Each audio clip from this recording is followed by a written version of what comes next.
ladies and gentlemen, it's Groundhog Day yet again as Manchester United follow up a fairly decent display with that 3-2 win over Villa with another shit show to end 2023.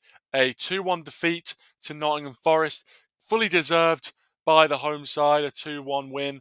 That's 2 wins now for Nuno out of his first 3 games in charge. And once again, from Manchester United, a fairly feeble performance. Not sure what we were trying to do. Not sure it was working, and a few baffling tactical mistakes, really, from Erik ten Hag, and just individually not good enough from any part of that team or that club, really. Obviously, had Dave Brailsford there. He's got a lot of thinking to do, and he's got a lot of problems to fix, certainly. Before we get into it, feel free to leave your thoughts in the comment section down below. Really do enjoy interacting with you guys down there. I'm sure you've got a lot to get off your chest after this one. So let's talk a little bit about the game itself. A game of two halves, really. The first half was one of the worst halves of football I think the Premier League has seen this season. If you look at the XG, it was ridiculously low for both sides. It was a really scrappy uh, half of football that was devoid of any sort of quality from either side. The second half, it came to life a little bit. Forest obviously getting their goal through the old reliable, good old-fashioned cut back to the edge of the box. Dominguez slotting it past Anana in goal, and a goal we've seen 1,000 times already this season. To put Forest 1-0 up and give them a lead that they probably deserved, considering we did not start the second half well, as we don't start second halves well usually.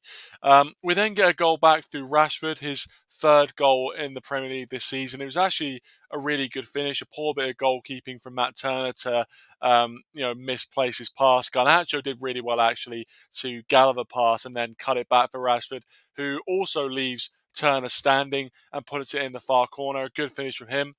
And then the third goal, or their second goal anyway, the third goal in the game, was a complete carbon copy. A very good finish from Morgan Gibbs-White, but yet again, cut back to the edge of the area, no one there. And listen, I have defended Ten Hag this season, and I've defended the fact that he's had injuries and the fact that players are also not performing for him. They're not putting in good performances. But a lot of what happened today, and I think some people will argue pretty well everything that happened today, would have to fall at his feet. And he'd have to take responsibility for most of it. Firstly, the 2 goals we conceded, just carbon copies of each other, balls coming down the right-hand side, cutting it back for someone on the edge of the area, free as a bird, no one tracking, and slotting it past Anana. The second goal actually was a really good finish.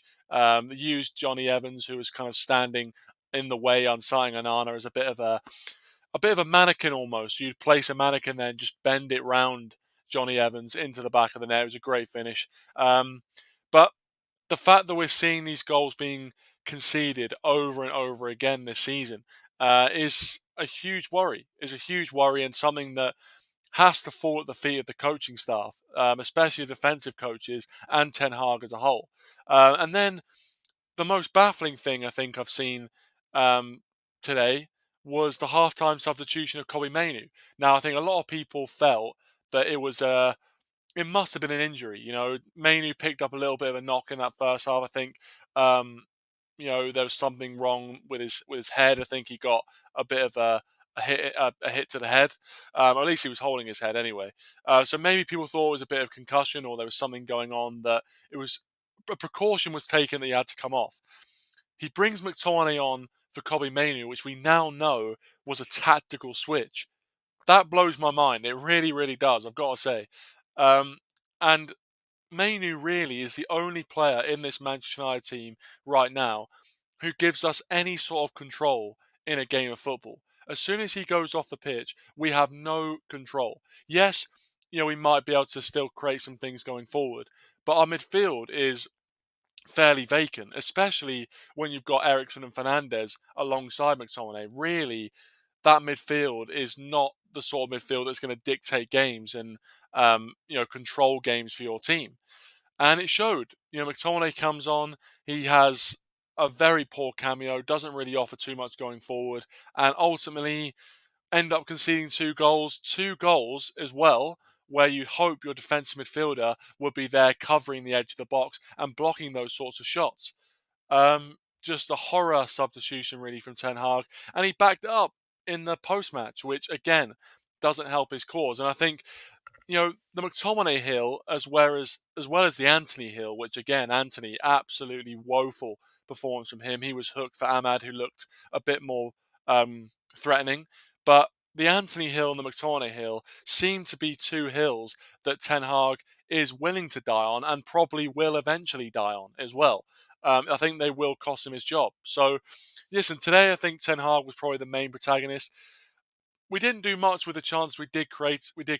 Obviously, Rashford got his third goal for us this season in the league. Um, Second non-penalty goal. I think his first non-penalty goal since September. So, listen, all in all, we never really looked like we were controlling the game.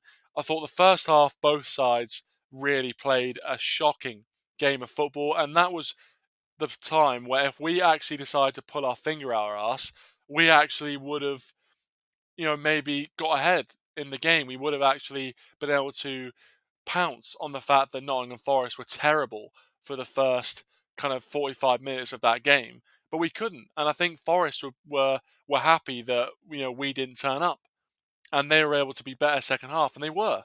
So credit where credit's due. They fully deserved their win and a good start to life under Nuno Espirito Santo for Nottingham Forest.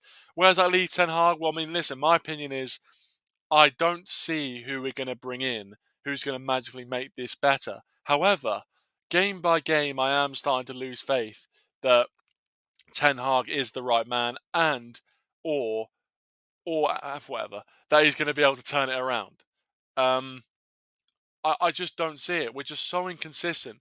And I almost blame myself. I always get annoyed at myself for the fact that we seem to have a run of bad results and then we pick up a win where we play well for a decent amount of the game. And I think we've proven we can play well. We've proven that these players aren't a complete shower of shit. They can play for a manager. They can win a game of football. And then the next game, days later, we look like an absolute dross. We look absolutely shocking. And you just kick yourself. Why did I even let myself be drawn back into this team? Why did I even believe that they could do anything? And it's frustrating, but listen, hopefully we leave all of that in 2023. I doubt it somehow, but I hope we leave that all in 2023. Let me know your thoughts on the game in the comment section down below. United, I think, are 7th in the league, 31 points, now 9 points off top 4, with teams above us having games in hand and things like that. So it's looking like top 4 is going to be very hard to achieve this season, if possible. So, where does that leave your thoughts on Ten Hag? Where does that leave your thoughts on the team? Let me know in the comment section down below. But thank you for watching, guys, in 2023. Really appreciate all the support. And I'll see you all in the new year. Thanks for watching. Have a great new year. And I'll see you all in a bit. Cheers.